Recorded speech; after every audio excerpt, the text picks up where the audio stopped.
with people that it would be really hard for me to cope with in real life. Like certain friends of mine, like certain people that I had like challenge with them dating. Some of it would be the circumstances, like maybe they weren't using protection with the person, like just stuff like that. It would be these like details. Yeah, I know it's a little bit. Let me see if I can connect the Wi-Fi. That's helpful. So hang on a second. I'm just going to disconnect the Wi-Fi and connect to. Let me see if this helps. Okay. But yeah, but with these certain details that I would add to it, layers or maybe like maybe some of the like I would imagine like a depth or a passion in the experience that I know that if I actually saw it in real life, it would be really hard for me to view. So it wasn't just being with somebody else. It would be these different details about them being with the person that I needed in these spaces in order for me to like, and that was part of the arousal. Yeah, was like the charge of the idea, you know? Right. So it sounds like maybe it was not just about jealousy, but other like difficult emotions that were maybe too hard to like process in real time, in real life, and like in real 3D circumstance. But like, what is it that was challenging emotions? I guess that were being erotic.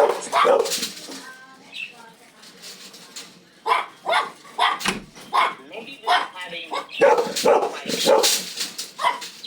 depth of passion that like scared me in real life. Good, come here. To think about having with somebody else. Some of it was about like I said, that like the disregard maybe for me, you know, there's a lot of stuff, you know, there, you know, like some of it was about maybe them. Maybe, you know what, some folks, I haven't really sat with this. I just get my nothing wrong. You know what I mean? I never really dove into Come here. Misha. If I sit and I think about it, something about like sinking into that level of like desire that just didn't care about anything else other than I just really want this. There's something about that specifically, and like the idea of seeing my partner in that space, that was like there was a strange point of arousal for me in the ether world. That like if it happened in the real world, I'd be crashing the hell out, you know. But you know, in that space, that idea of like seeing my partner in like that depth of just pure wantonness. And do you feel like that is kind of like erotic compression for you to tune into their desire vicariously? Like, is it kind of like you project yourself into them in your fantasy?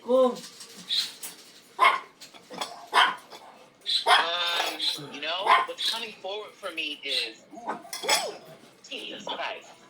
So what's coming forward for me is I tend to date robots.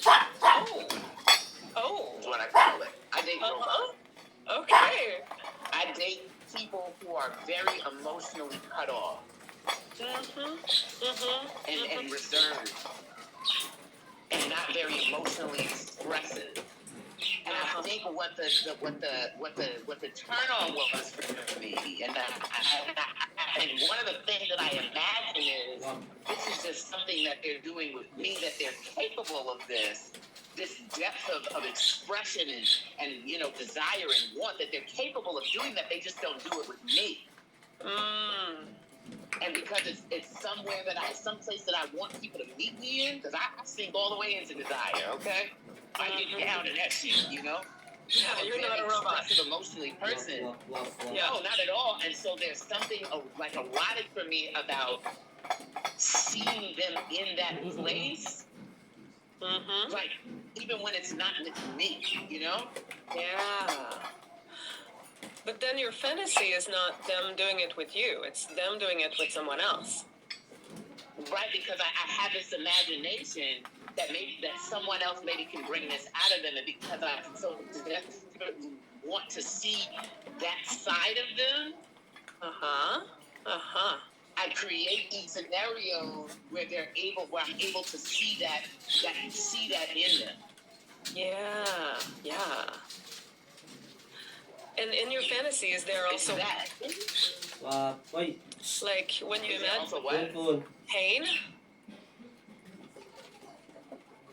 Like emotional pain? Is there pain for me? Uh-huh. No. Okay. Like there's a recognition that this would cause me pain in real life, and something about that is a turn on. Like I said, I would create situations that they would specifically, so in the moment there's no pain, but the situation it would have to be one that would cause me pain. Like it wasn't just like I said, it wasn't just with somebody else. Like sometimes I would imagine them like fuck buddies and stuff. I've developed the ability to imagine like my current love with other people. And for me, in those imagining, that's just the best thing he's super hot. And so it was like sexy, you know, to think about him with other people. He's just so damn fine. I just like, you know, he's just so damn fine, you know. And also, he sometimes I don't get the opportunity to see him with men. You know, he's trans masculine. So most of my imaginings with him would be imagining him with men. Now, I have seen him in real life with men because we slept with men together before. But it would always be him with another man, and it was just sexy to me, you know? Yeah. So, and that one wasn't connected to, like, stuff that would make me upset. It would just be, I just think he's really hot. And, you know, he would tell me sometimes about his hookups and stuff. And so the idea of him sleeping with a man and stuff is real sexy to me because I just think he's super sexy. But with my other partners, my ex-husband, for sure, my partner Marquise, I would actually imagine situations, like I said, that I knew, like, if they happened in real life, they would cause me pain.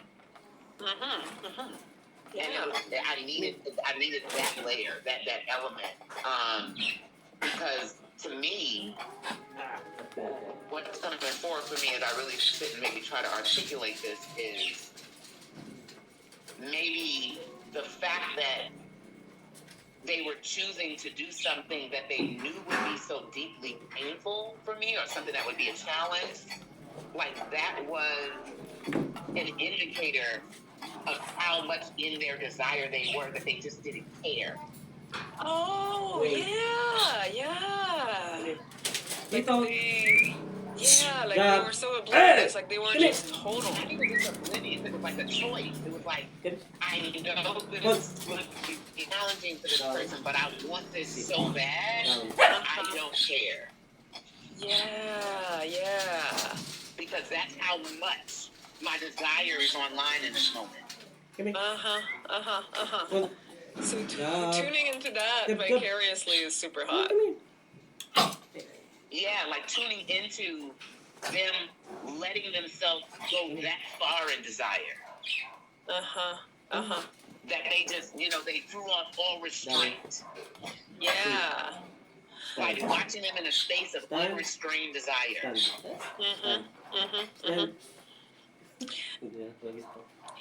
Yeah. The way you're describing it, you know, like it sounds more like erotic compersion than erotic jealousy. Although, you know, I'm trying to conceptualize, like, what's the relationship between those two? I know they're distinct. Not like, I've talked to many people who say, like, you know, if I don't feel the pain of jealousy, like, it's not as hot, it's not as edgy, like, there's something about the actual jealousy for me that is hot and arousing. And erotic compersion is more of like that kind of sweet, like, oh, I'm witnessing them having fun with someone else. Either. What's that? I feel like it was maybe like it wasn't Yeah, compersion please. either. It was maybe wanting to experience their unrestrained desire, even if it wasn't directed at me. Uh-huh. And so I do think there was an element of needing. I needed a situation that I know would bring jealousy, or that would bring jealousy in the real world. Because it was like I wanted to experience their unrestrained desire, like even if it wasn't with me. So it had to be, because I couldn't just imagine them being in their desire with somebody else. Mm-hmm. But it needed to be a situation that I would be insanely jealous about. It had to be that. It had to be that. Please. Yeah. Wow, that's amazing. Cool. So it's not your Please. jealousy that Yeah. turns you on, Please. it's that plugging you down in their I desire. think the jealousy did kind of turn me on a little bit. Because Stand. Down. Aray ko!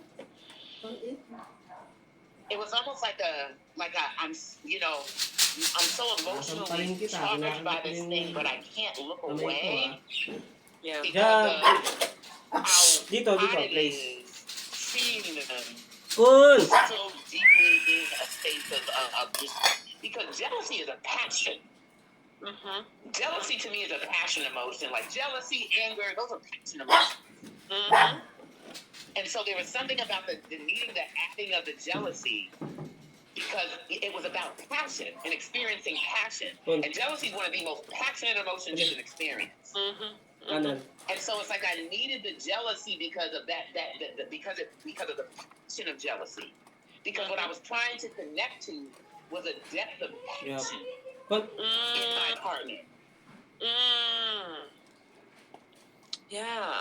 That makes sense. Kanan. So Naunahan mo pa ako do you think that jealousy, I mean, that Well- erotic jealousy in this case and erotic compersion are Yeah. totally distinct, or do you see them as Down. connected or Down. overlapping Yes. in your fantasy?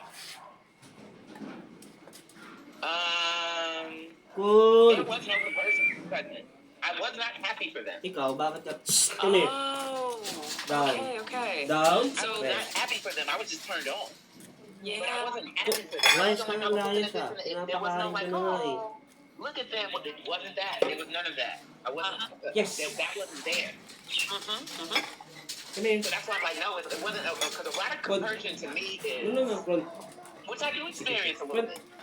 Where I experience erotic compersion is when my partners tell me, and even that's contextual. I experience it a lot more in my current, situation with my love. Come here. Mostly around Yeah. when he would get an opportunity to have experiences that he wanted to have, Down. and and just hadn't had. Yes. So like I remember the first time he got an opportunity to pet someone, and he But, when he told me, he was like, oh, I got it, and I felt compersive. And I was like, oh shoot, because I know this is the thing that he's wanted. come here. So like that's where I feel a lot of compersion, when my partners get to have sexual experiences that they've been wanting to have, and then they get a chance to realize them. That's where I experience erotic compersion. Just regular, or sometimes if I know that they're having like a hard time in life, Inside. maybe things have been tough, things have been challenging, and then they hook up with somebody, or they have a really good sex, and they're like, yeah, they have a really good, I needed it, and I'm like, yeah, fuck yeah, because I'm a slut. So I know the power of just a good night of sex. Yeah, good job. So in those moments, I would feel Inside. compersion. Yeah. But these particular circumstances, there was not compersion. I wasn't happy that I didn't have any joy. That my partner was interacting with this person in a way, like I didn't feel compersion. There was no compersion there. It was like it was almost like it did feel creepy, because it was almost like a taboo.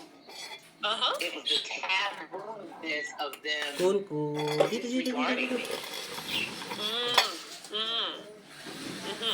There was like a kink in them disregarding me Yeah. to do just what they wanted. Tinawag na ba kita? In those circumstances, like I said, I didn't just feel different. Inside. But the people Come here. in Kanan. were people that Down. like they maintain their same roles, you know, in that they have my actual 3D reality. Down. And you know, if I reflect back on the situations, like there was an understanding in the fantasy that this thing that my partner was doing with this other person, you know, would be a big deal. So it wasn't like I just had a hot friend, my partner is hot, so I'm just imagining my partner with my hot friend. No, it was like, no, this is my good friend.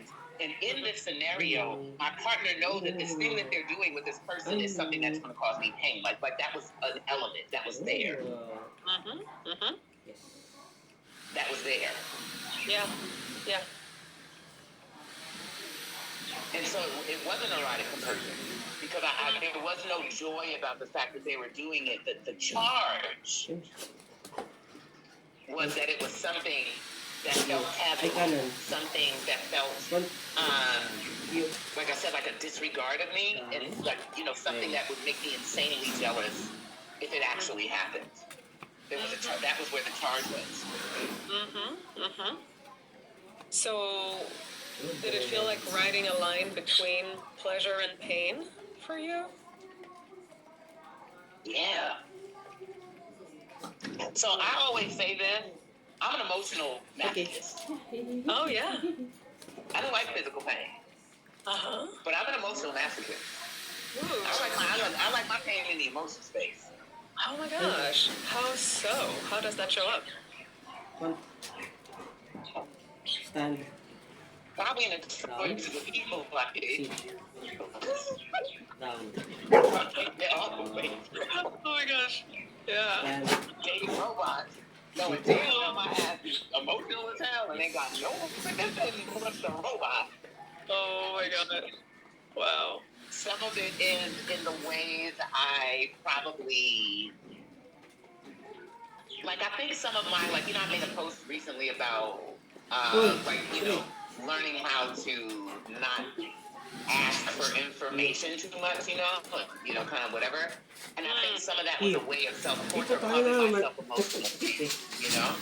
Is asking questions, you know, digging and trying to find stuff out, you know? So some of that, I think it shows up that way. Maybe some of it shows up in how when I experience something painful, how deep I sink into it. You know, most people, they feel emotional pain, they run, you know? Yeah. But I get down and that's it, you know? I'm listening to heartbreaking music and watching sad movies. And, you know, I get deep down in that shit when it happens. I'm going through something like that now. Oh. And man, I be listening to my break playlist. I get deep down in that shit, you know? And I consider myself, and I know there's a book called It's Okay, I've heard of it. Yeah. And I wanted to look up the topic of emotional masochism when your kink is in the emotional space. Because, you know, we think of pain, most of the pain that we talk about with kink is sensation. Yeah. Yes. But that's not the only way to experience pain. No. People have mental anguish. People have emotional anguish. People have spiritual anguish. The physical is not the only way that people experience pain. I don't like physical pain at all. Yeah. I like physical discomfort, so I'll engage in stuff wise that make me uncomfortable, but I don't like pain. Once it hits the pain, I'm like, we done, pull out, scene over, red.